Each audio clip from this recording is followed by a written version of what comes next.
The champagne glass slipped from my fingers as if it had a mind of its own.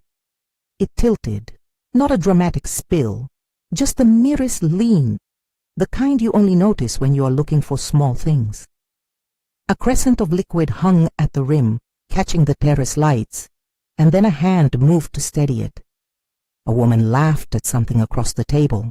Someone toasted. The ordinary motions of a party folded over one another like pages in a book.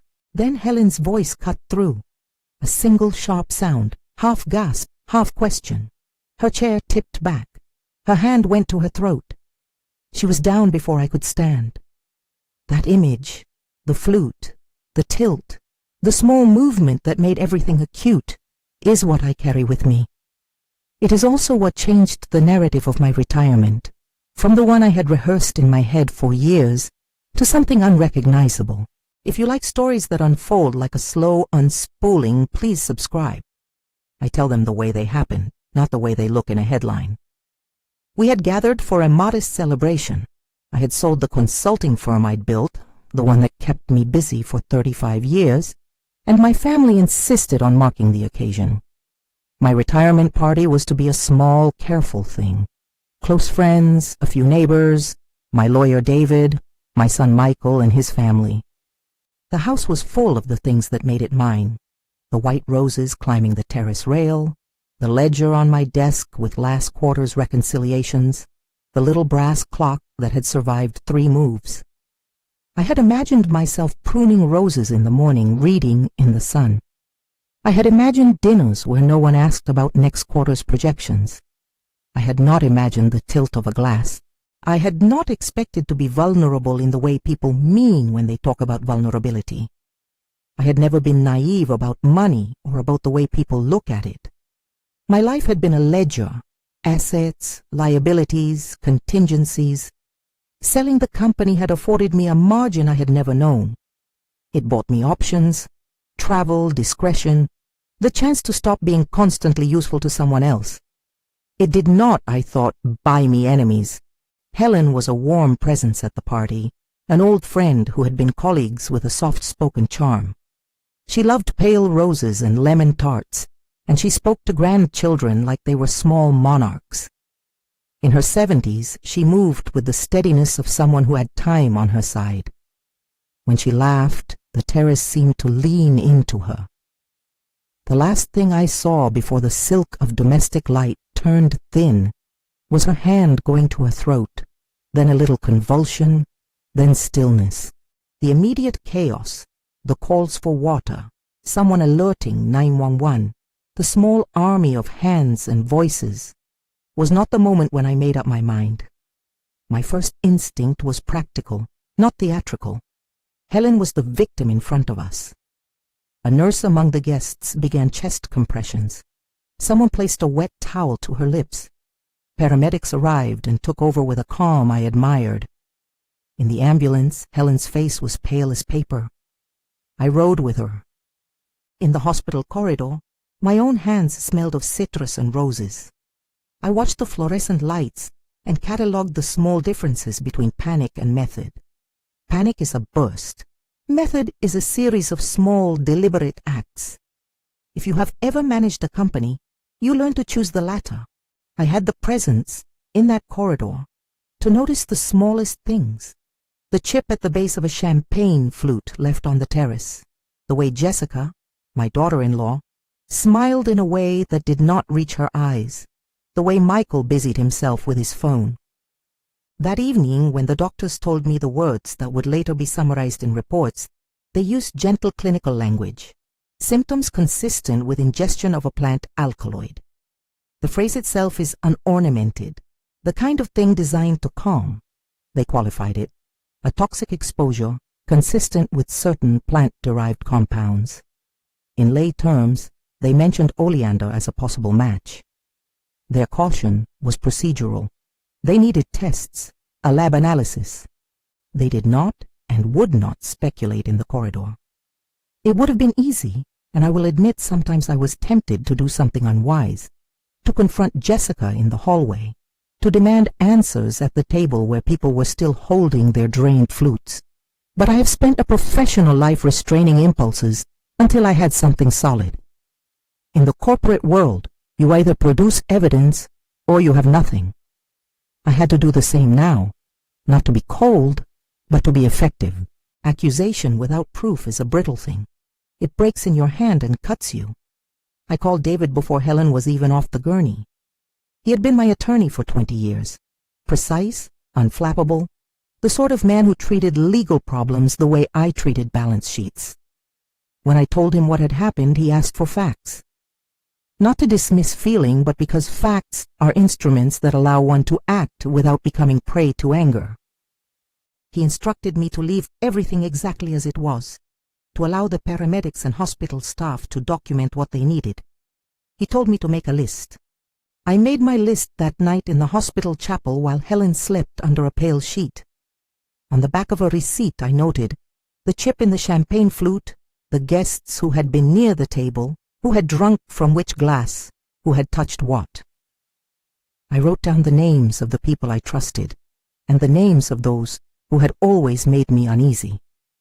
I'm not proud of noting unease. Its presence was a professional habit. My son Michael had always had charm as a kind of currency. He could be brilliant. He could also be careless with other people's boundaries. The next morning I visited Helen in the ward. Her eyes were glassy but present. She squeezed my hand and in her small way made a joke about my roses looking better than ever. The relief of seeing her awake was profound and private. The doctors repeated that she had shown signs consistent with plant alkaloid exposure. They had drawn blood. They had sent samples to a forensic lab. They had charted symptoms. They asked me for consent to release information to law enforcement if the tests supported a toxicological finding. I said yes. I found myself consenting to things with an automaticity I recognized from years of signing client documents. This is how you create a legal record. Back at home, the house seemed to hold its breath. The terraces still smelled of lemon and rose. The champagne flutes sat on the table like little transparent witnesses, each one a mirror of how ordinary gestures could be misread only after the fact. I began to assemble, in the way that felt most natural to me, the small elements that make a case. I called Patricia Williams. Patricia had been a private investigator for 2 decades. She had an eye for the pattern that law sometimes misses, the way an out-of-place receipt can indicate a habit. A bank transfer can suggest a motive. She arrived with a notebook and a soft, practical demeanor that made people tell her things. My instruction to her was simple. Document everything now and preserve what can be preserved. She photographed the glassware, the terrace layout, the plates. She made an inventory of the outgoing guests and who had left when. She did not and would not attempt anything unlawful. That was not her style, nor mine.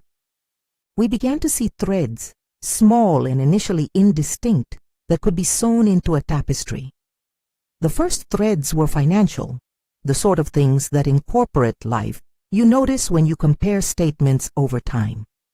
Michael and Jessica had taken out lines of credit on property that had been mortgaged in a way that made my accountant uneasy. There were refinancings that paid off other debts. There were cash advances. These moves in themselves might have been unremarkable. People refinance homes all the time. They are not crimes in and of themselves. But when I instructed David to pull records, and when Patricia quietly asked for and received public leads, a pattern began to take shape. There was a life insurance policy. It had been issued in my name, and by the time of the sale that had financed my retirement, a beneficiary had been designated, Jessica.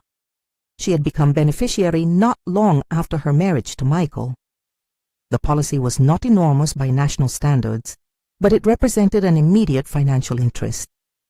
It was the kind of detail that in other circumstances would be filed away as routine estate planning. Here it read differently. We found billing records, small regular payments to a psychiatrist named Dr. Steinberg, who it turned out specialized in competency evaluations and guardianship consultations. The payments were for sessions ostensibly for Michael's use, but the invoices were ambiguous in ways that made no professional sense. An elder care lawyer might, for well-documented reasons, consult with such a practitioner. The red flags were not yet red. They were faintly pink. Payments to a psychiatrist who evaluates competence, when the parent in question is the one for whom such an evaluation might be sought, invite scrutiny. And when those payments coincide with other financial shifts, the combination becomes more than coincidence. Patricia also discovered a note on Jessica's calendar, a dinner with me 2 weeks before the party. The dinner had been cordial, talk of recipes and grandchildren, nothing outwardly sinister.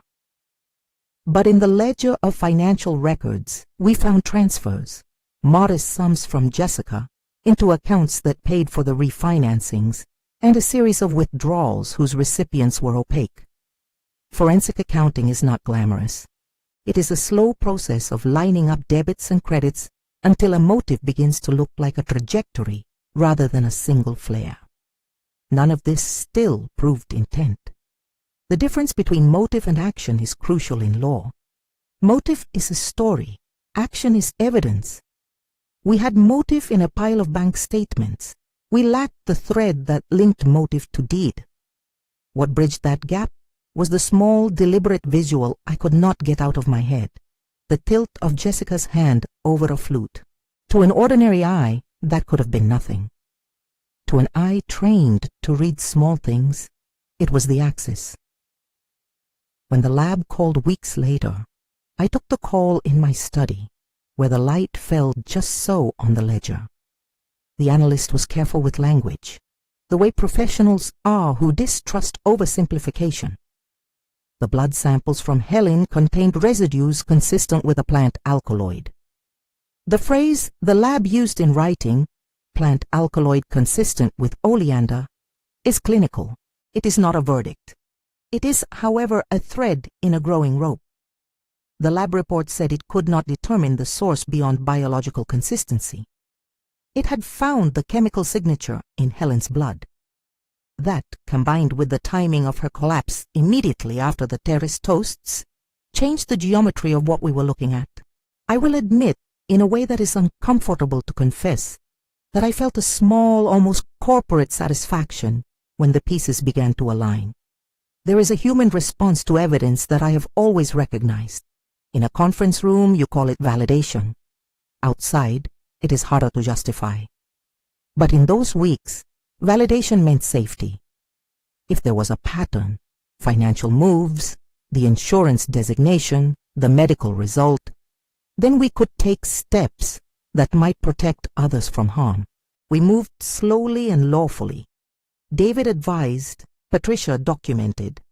We did not act like vigilantes. We made phone calls to the hospital to ensure that chain of custody for samples was maintained in that everything was logged. We asked for CCTV recordings from the terrace area from the evening of the party. We compiled witness statements from people who had been near Helen. I gave a recorded statement to Detective Lisa Morrison when she contacted me. Detective Morrison had been assigned the case, and she was the kind of officer who listened before she spoke, who collected small facts without dramatic flourish. Her interest was procedural. Hers was a style that complemented ours. As the files accumulated, our strategy became ruthlessly simple. Document, preserve, and allow the evidence to speak. There is a moral clarity to that approach. It is quieter than retribution, but it is more effective. It requires you not to be satisfied with certainty of feeling, but to pursue certainty of fact. There were moments, I must confess, when I wanted to do more than document. When I saw Jessica at a family event, I felt a current of loathing, a reaction visceral and hot. I do not deny that anger was present, but the same training that had me prune roses rather than let them overgrow had me channel the heat in a way that produced work rather than spectacle. I would not allow my anger to be evidence-free. Patricia's notes were meticulous. She had photographed not only the glassware, but also where the remaining unopened bottles had been stored that day. She had captured receipts, dates, and the timestamps from delivery services that had brought flowers and food. The timestamps matter. In a corporation, you would call them audit trails. In a family, they feel suddenly intimate. One late afternoon, as we sat at my kitchen table with stacked legal pads, David said the thing I had been bracing for.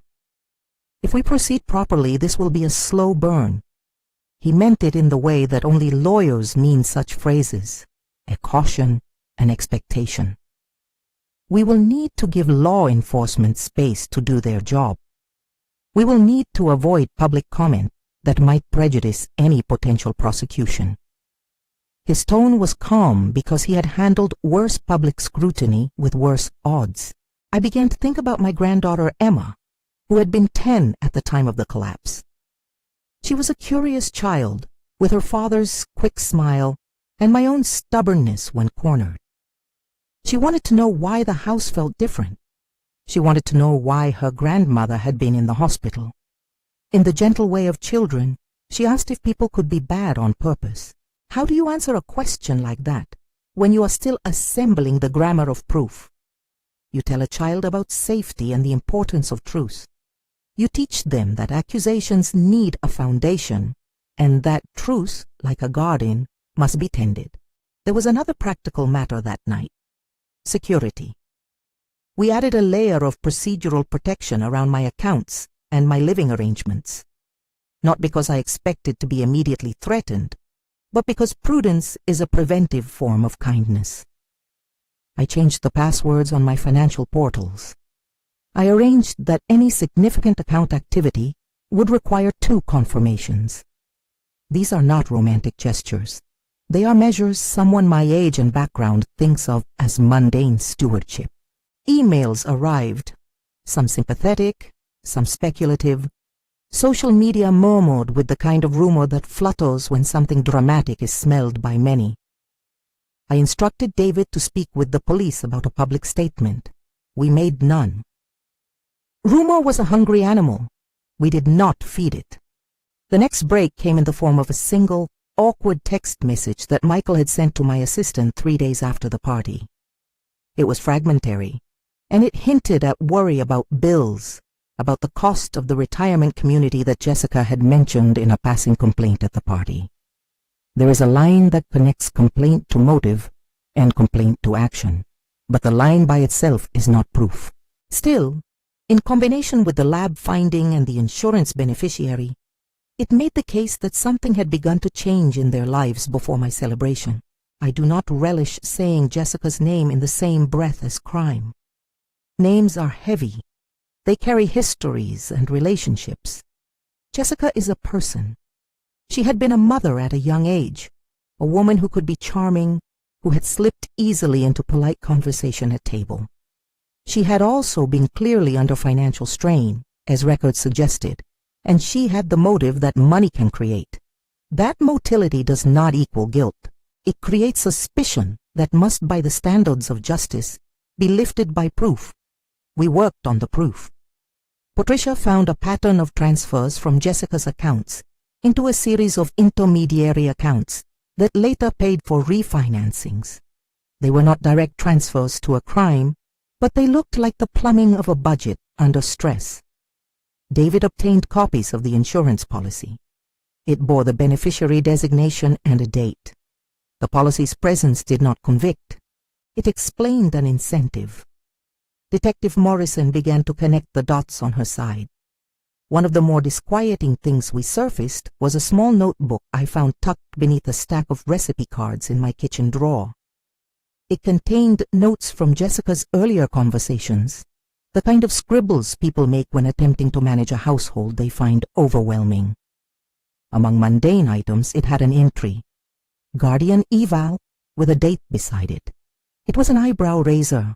Could it have been an inquiry, perhaps for a neighbor? Or could it have been a note that suggested planning? The notebook was not evidence of action, only a signal that prompted us to look more. We did. There was also the matter of Dr. Steinberg's invoices. They were regular, and they referenced services in a way that raised professional eyebrows when seen by someone like David. Why would Dr. Steinberg, whose public practice is to evaluate competency, be billing for sessions that seem to coincide with planning in Michael and Jessica's financial chronicles? We asked David to reach out to Dr. Steinberg's office for clarification. He replied with the professional rigidity of someone whose livelihood depends on careful words.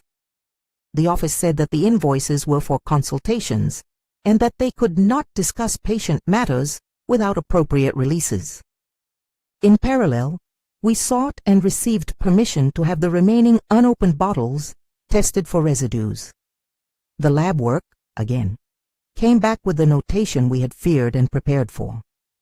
Residues consistent with a plant alkaloid were detected on surfaces in samples associated with the terrace setting. The report did not say murder instrument. It did not make moral pronouncements. It simply reported findings. But those findings, when combined with Helen's blood results, began to constrict the space in which we could credibly claim ignorance. At this point, our actions shifted from passive to proactive. Not violent, not theatrical, but methodical. We wanted to narrow the gap between suspicion and proof without violating the law. David and Detective Morrison spoke. They discussed setting a controlled test, a lawful procedure to document interactions that might constitute evidence of intent. There is an ethical line between entrapment and lawful evidence gathering. We were determined not to cross it.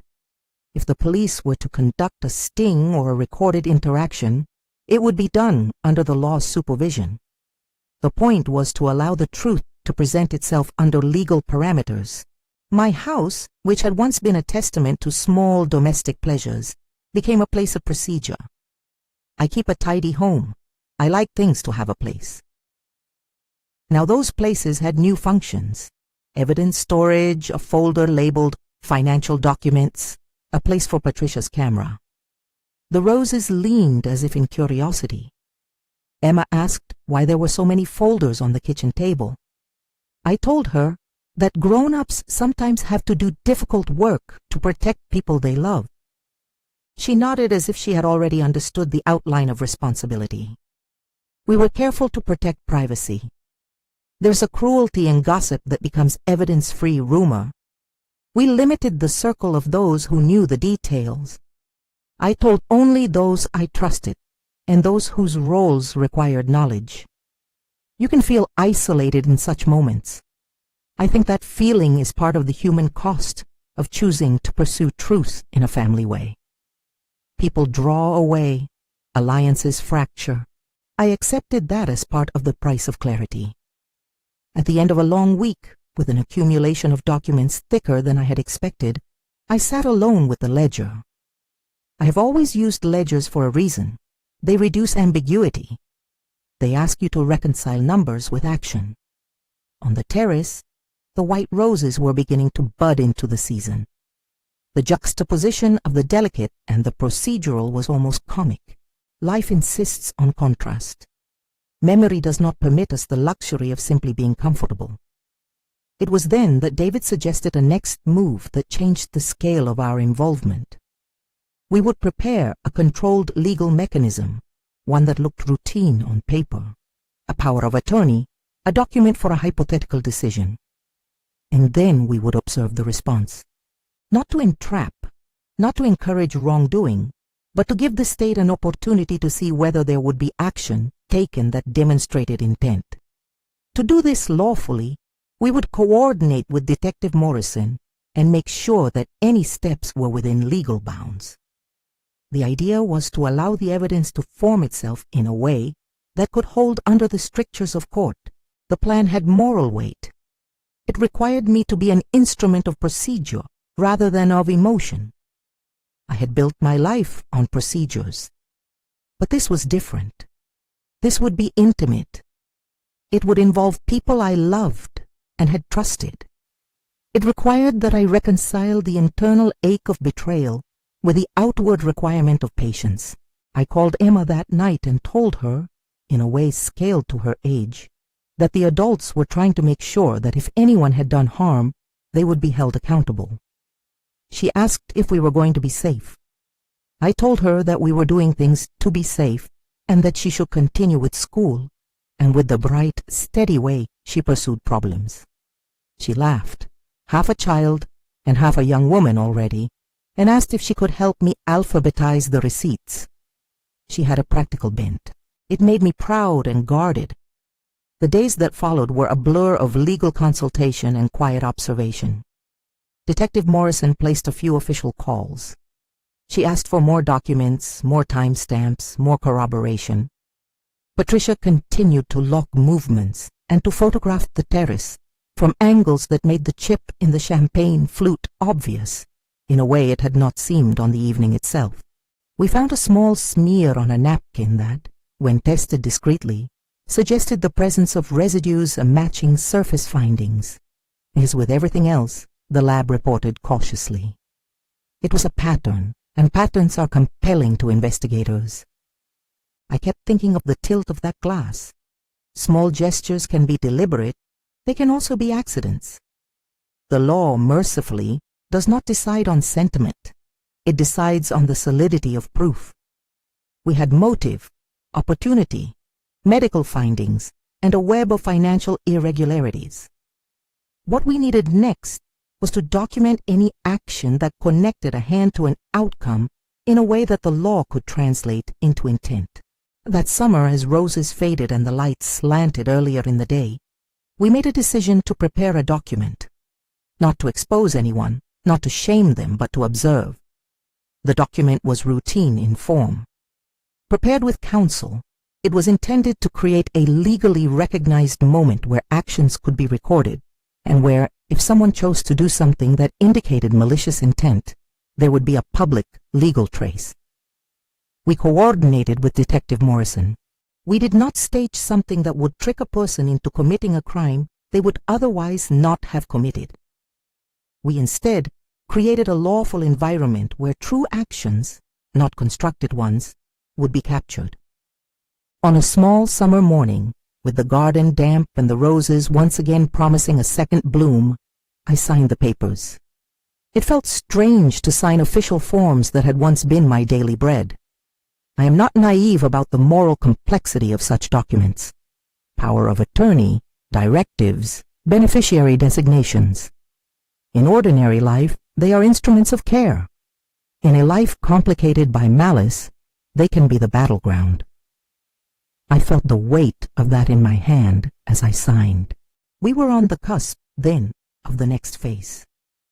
The evidence had coalesced into something that suggested a trajectory, but had not yet produced an arrest. We had chosen, with deliberate slowness, to let the law do its work, to allow the state to gather what it needed. I kept thinking of the tilt of the glass, the small, ordinary motion that had betrayed a possible intent. I kept thinking of Helen at the hospital, her fingers cool in mine, the quiet bravery of her smile when she woke. There will be moments in this story where you expect fireworks. I do too. But most of this unfolds in the patient accumulation of facts. A bank transfer here, a lab notation there, a text message that reads like an accidental confession when viewed against a ledger of transfers. The drama is not always public. It is forensic. It is judicial rather than cinematic. It proceeds because people refuse to accept that misfortune is always just misfortune. Sometimes misfortune is shaped by intention, and we are obliged, as the living, to document that intention. The next days were filled with meetings. I met with Detective Morrison to review the evidence we had assembled. She listened with that steady, unsensational attention that I grew to trust. She asked for our patience and our discretion. We gave it. David drafted the language for the controlled mechanism. Patricia logged every relevant movement. Emma continued to alphabetize receipts with an efficiency that embarrassed me with its competence. Outside in the garden, a new set of roses had opened. They smelled like the precise smallness of summer. They were ordinary and beautiful, and for the moment, unblemished by the human calculus that occupied our house. I would stand there sometimes, ledger in hand, and think of the way life keeps presenting these dualities: the domestic and the legal, the intimate and the procedural, the rose and the ledger. We were moving toward a point where we would either have to accept an ugly explanation, that the incident was a tragic accident with no culpable agent, or we would have to allow law enforcement to act on probable cause. Neither outcome would erase the hurt. Neither would restore the exactness of a life before suspicion. But both outcomes would at least anchor the future in clarity. That was where I stopped in practice for the time being, in the space before action, where all the small pieces were assembled into a comprehensible whole. There is a peculiar kind of tension that exists there. The tension between the desire to act immediately and the patience required by the law. It is a hard thing to hold. I held it because I had to. The tilt of a glass had taught me a lesson in the stewardship of evidence. The lesson was that indignation without documentation is a fire that consumes the wrong things. I opened the drawer where I kept the receipt with the list of names and the small note about the chip in the glass. I smoothed the paper with my fingertips. Then I closed the drawer and went out to the terrace to prune the roses. They needed tending. The work was ordinary, and in that ordinariness I found a kind of refuge. The stems were prickly. I cut away what was dead. I remembered that pruning is not annihilation. It is the careful removal of what harms growth. Later that evening, as the sun dipped and the house took on the forgiving light of dusk, Detective Morrison called to say that there had been movement on the lab bench with a second set of confirmatory tests. That sentence, the few words she used, tightened the air in my chest and unfurled the tight band of resolve that had been wrapped around me since that first gasp on the terrace. It meant we were about to cross a threshold where the quiet ledger of evidence might finally speak in a voice that could be heard beyond our kitchen table. I set down my pruning shears and looked at the roses. They would bloom again, and not because I wanted them to prove anything, but because life, despite everything, insists on beauty. If there is a lesson in all this, perhaps it is that the ordinary things, roses and ledgers, tea and legal pads, are the tools through which order is restored. They are also the things we protect when we act. When the lab report arrived, it contained the kind of precise, tempered language that marks official findings. I read it twice. Its phrases were careful, its conclusions cautious. It stated that the compound detected in Helen's blood was consistent with a plant alkaloid. It stated that residues found on terrace surfaces matched those compounds. It did not and could not speak to motive. That was not its job. But it added a voice to the ledger. It made our pathway forward legible.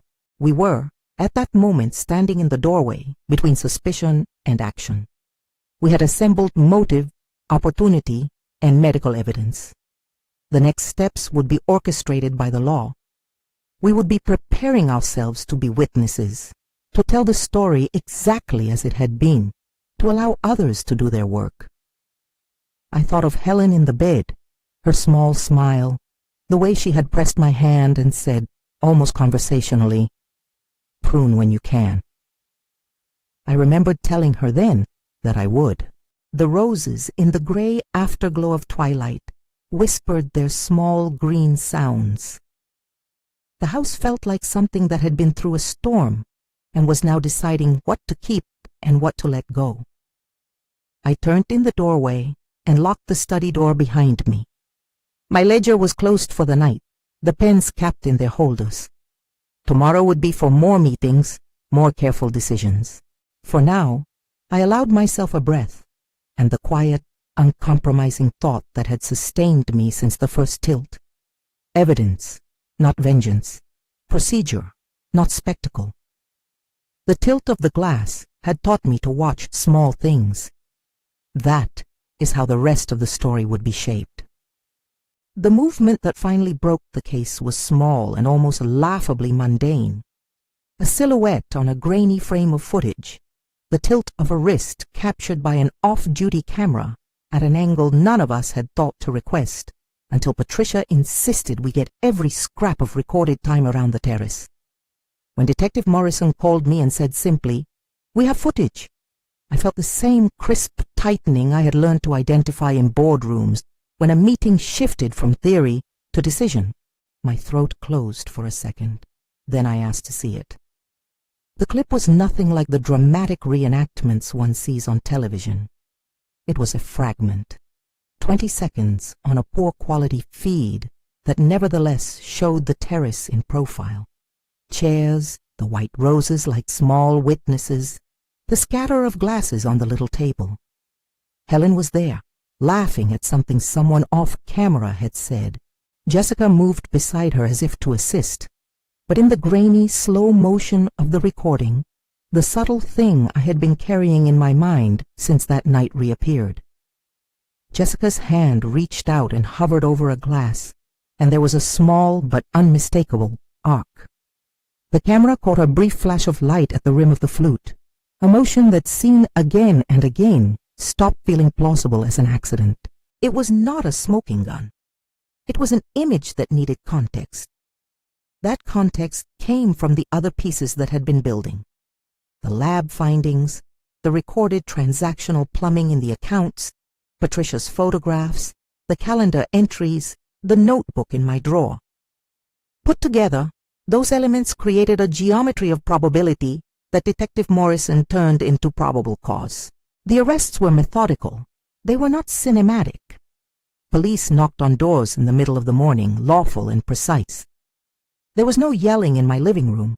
There was a polite request to accompany officers for questioning. Jessica was taken into custody that day for attempted murder. Michael was later arrested on charges tied to financial misconduct. The events were public in the banal way court documents become public.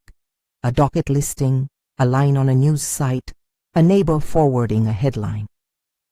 I felt the peculiar loneliness of someone on whom a family's fracture had become an item of civic record. The case moved into the hands of prosecutors with the sort of quiet gravity that attends civil servants who know their duty. They reviewed our files, the lab reports, Patricia's logs, the surveillance stills. They subpoenaed records, followed bank trails, and convened experts. It was a relief in its ordinariness. The law does not care for narrative flourish. It cares for admissible evidence. It cares for chain of custody and witness credibility.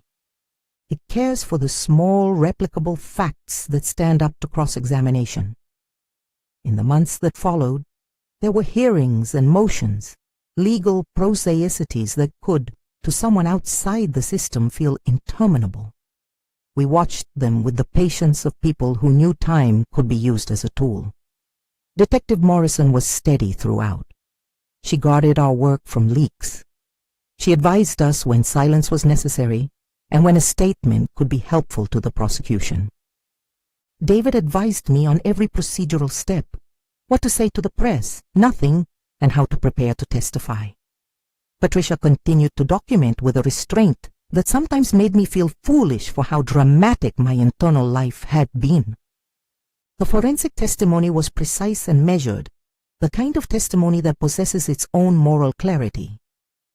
The lab analyst described the methods in the kind of guarded language that scientists use, and she repeated, as the records had, that compounds consistent with a plant alkaloid were present in both the blood sample taken from Helen and in surface swabs associated with the terrace. The phrasing remained cautious, as it must. The analyst declined to offer speculation about motive. She delivered facts, and facts have a bluntness that I can appreciate. Another witness, a forensic accountant, walked the jury through transfers that, on the face of them, might have been ordinary financial management. He showed how small sums routed through intermediary accounts correlated with cash flows that paid off refinances and secured lines of credit. The prosecutor did not paint Michael and Jessica as monsters. He presented ledgers that, when read out loud, sounded like intention. The documents filled the room in the way that paperwork does. They became the scaffolding upon which argument could be built. There were also textual records, messages between Michael and Jessica, and between them and other parties, that read differently when seen against the ledger. Some were banal, complaints about bills, worries about retirement fees, the ordinary fret of money. Others had a tone that, in the way human speech sometimes does, suggested planning rather than mere complaint. The defense argued that the messages were equivocal, that they suggested financial strain but not criminal intent. The prosecutor argued otherwise. The jury had to make that translation. Dr. Steinberg, reluctantly pulled into the glare, testified about the billing entries. His presence in the case was not about violent intent. It was about the possibility that medicalizing another's autonomy could be used as an instrument of control. He defended his practice with the usual professional caution: confidentiality, the complexity of competency evaluations, the limits of invoices as a window into content. Still, the timing and character of his involvement prompted disciplinary review by the body that licenses practitioners. That review was separate from the criminal case, but it added a professional note to the public story. When medicine is used in the shadow of money and control, ethical scrutiny follows. That was not an assertion of criminality. It was a gravamen of responsibility. The controlled interaction David and Detective Morrison had planned, the so-called decoy POA, was presented in court not as entrapment, but as lawful observation. It had been set up within legal bounds expressly designed to avoid creating criminal conduct where none would otherwise exist. I participated only as a witness, signing the documents under the counsel's guidance and allowing Detective Morrison to record a particular exchange that had been arranged with full legal oversight. When played to the jury, the recording was stark and ordinary, a conversation about logistics that, in the light of other facts, took on a different cadence. It was not theatrical. It was damning because of its normalcy. One of the more difficult parts of preparing for trial was imagining how I would appear when under oath. I have never coveted the role of plaintiff or witness. I had in my life preferred the quiet mechanics of negotiation to the theater of testimony. Yet the courtroom required clarity. I practiced saying the truth plainly. I practiced describing the tilt of a glass without letting anger inflate my voice. David coached me on the danger of editorializing.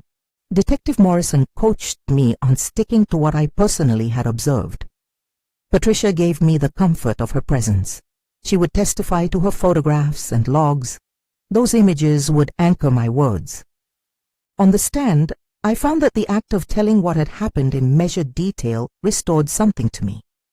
I described the terrace lights, the chip in the flute, the way Helen's hand had gone to her throat.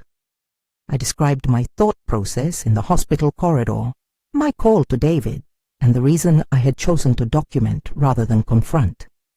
I recall how the room felt, the heat of the lights, the deliberate attention of jurors, the neutral posture of the judge. My voice was steady. I felt the odd moral clarity of someone who had been collecting facts, not for vindictive pleasure, but because truth in that form might protect someone else. Jessica's defense counsel was as vigorous as defense counsel must be. He argued that the lab findings were suggestive but not conclusive, that financial irregularities could be explained by marital partnership and poor choices rather than criminality, that a single frame of grainy footage could be misread. He sought to humanize Jessica for the jury, to show her as a mother under pressure. It was a strenuous and entirely expected line of defense. The jury listened. The process honored its duty. The crescendo of the trial was not the result of dramatic testimony, but of accumulation. Evidence piled upon evidence. The photographs, the lab reports, the transfers, the nurse's testimony about Helen's symptoms, the surveillance frame, the recorded exchange, all of it woven into a narrative the prosecution presented to the jury. A plan formed in small movements, enacted in a gesture that looked like care, but was, the prosecution argued, calculated. The defense countered with alternate explanations: coincidence, poor financial choices, misinterpretation. When the jury returned their verdict, it did not feel like a victory so much as the culmination of a legal process. Jessica was found guilty of attempted murder. Michael later pleaded to lesser charges connected to the financial misconduct. He accepted a plea agreement that addressed the economic elements of the case. Sentencing was scheduled in the weeks to come. Dr. Steinberg faced professional review. These outcomes didn't erase the fracture, nor did they erase the long run of questions that lingered in family rooms. They imposed consequences consistent with civic process and judicial judgment. In the immediate aftermath, our family was not a single household. It had become a constellation of estrangement. There were phone calls that went unanswered and holidays shifted. People took sides or withdrew. Emma, at 10, seemed to turn inward, measuring the world with a guarded curiosity that made me ache and, paradoxically, feel a fierce pride. She had watched a grandmother nearly die and had watched adults choose law over spectacle. She handled the ambiguity with a seriousness unusual for her age. Helen's recovery was a slow mercy. She regained some strength, though not all of it. She relearned small tasks, relearned how to fold a napkin, relearned what it meant to be patient with a body that had betrayed its usual grace. She retained a shrapnel of fatigue, an easy leave in heat and a pause in conversation. Yet when she smiled at the terrace roses she had always loved, it felt like a small justice. There was no grand reconciliation, no cinematic forgiveness scene. There was instead the tedious, attentive work of healing, therapy, adjustments to medication, the careful scheduling of visits.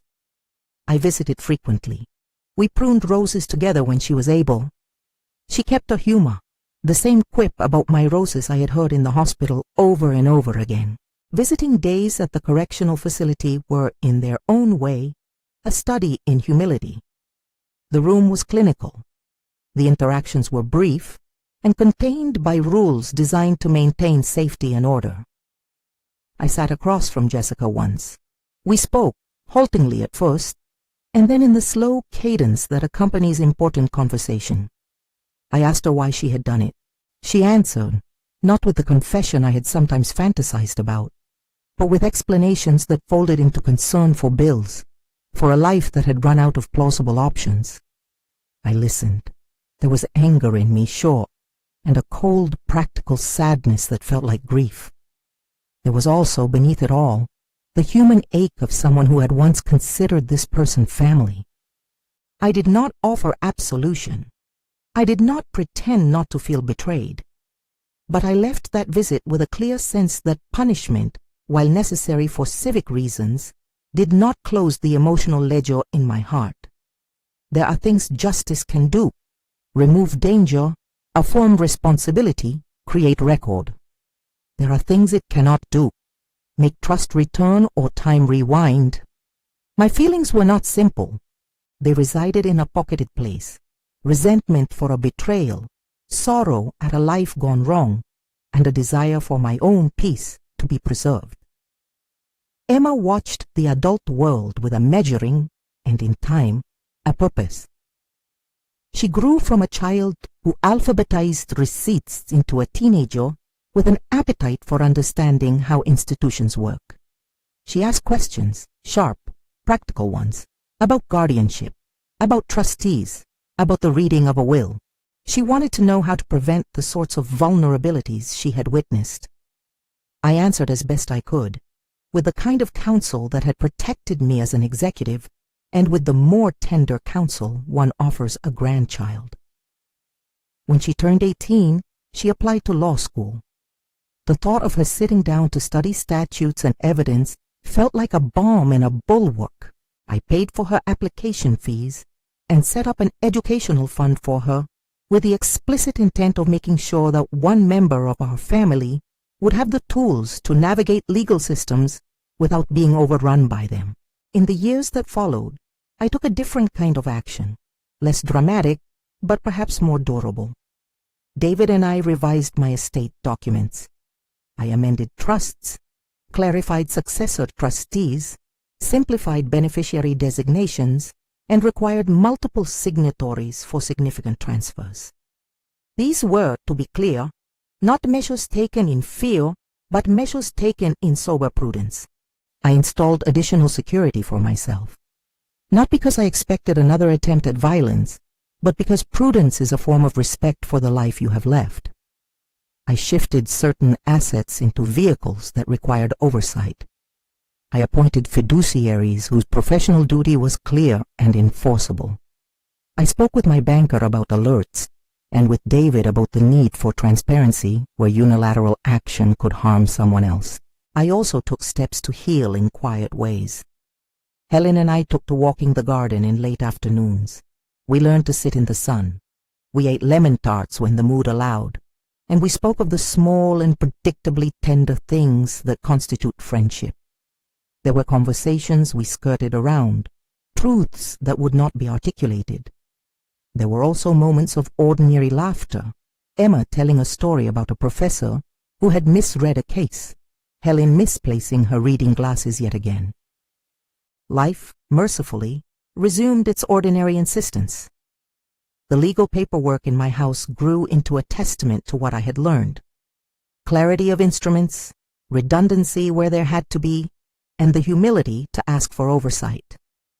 I knew that the very documents I had once treated as dry necessities had become shields. They could not, I knew, stop every human failing. They could not transform a loved one back into the person they had been, but they could, and did, constrain the possibilities of harm. There were costs. Relationships frayed into endings rather than reparations. Family events were smaller. The architecture of trust had been compromised. Yet within that smaller architecture, new strengths emerged. Emma, who had at first been a frightened child, became a steady young woman who could parse a bank statement and who could explain to a neighbor the difference between an account holder and a beneficiary. She learned that responsibility sometimes looked like dull paperwork, and that dullness could be a kind of prayer. I do not claim that my choices were noble in some simple way. I am aware of the moral ambiguities, the discomfort of arranging a decoy POA, the pain of making private family matters public, the sense that in protecting myself, I had altered the lives of people I had once loved. I wrestled with those things. I still do. There are nights when the roses scent the air and the ledger calls me like an old friend. There are nights when the memory of the tilt returns, and I feel the old coiled anger. But those nights are rarer. Time and the act of focusing my energy on what I can control, on ensuring Emma's education, on tending the garden, has tempered the sharpness. The public dimension of the case ebbed. Jessica served her sentence. Michael's plea resulted in legal consequences tied to the financial irregularities. He paid restitution and underwent court-mandated counseling and supervision as part of his agreement. Dr. Steinberg's professional license was reviewed. Malpractice and ethics complaints were pursued through appropriate channels. None of these outcomes felt like points on a scoreboard. They were, to me, procedural acknowledgments that harm had consequences. There were small gestures that mattered. A neighbor offered to cut my grass for the summer when I was preoccupied with hearings. A former employee sent a note saying they admired the way I had handled things. Emma graduated from law school, and standing as she did before an audience that did not remember the details of our fracture, I felt a fierce and private pride. She had chosen to turn a family wound into a vocation to help others navigate systems that can be opaque and perilous. If there is any solace in what we had endured, it is that one life, the one my granddaughter now shapes, may be steadier for having seen the costs. I still prune the roses. Pruning is not vengeance, it is care. It is the deliberate removal of what would choke a life worth keeping. It is, in its own quiet way, analogous to the legal work I undertook. Remove potential harms, provide oversight, ensure that beauty can take its necessary place. When the roses bloom each year, I see not triumph, but stewardship. They remind me that life continues, stubbornly and tenderly. When people ask me now why I told this story, why I went public with private grief, I tell them the truth, because silence would have left a gap where harm could fester. Because if a small tilt of a glass could have such consequences, more people needed to know that vigilance and procedure matter. Because the older you are does not make you helpless. It sharpens the need for practical defenses. Because I wanted to teach Emma, and anyone who might listen, that dignity in aging requires both legal literacy and emotional steadiness. Am I forgiven? The honest answer is that I do not know. Forgiveness is not a single act. It is a slow work that may or may not be completed. I visited Jessica again after her release years later. We spoke of different things then, of children, of the weather, of the strangling normality that had propelled us all into disaster. She asked for forgiveness in a way that was halting and human. I offered her a measure of sympathy, but not absolution. I told her candidly that I had done the things I needed to do to ensure safety for Helen and for my family. She listened. It was neither reconciliation nor complete severance. It was an honest exchange between two people who had survived a terrible thing and who had emerged differently. There are lessons I would press upon anyone who will listen. First, document. Keep records.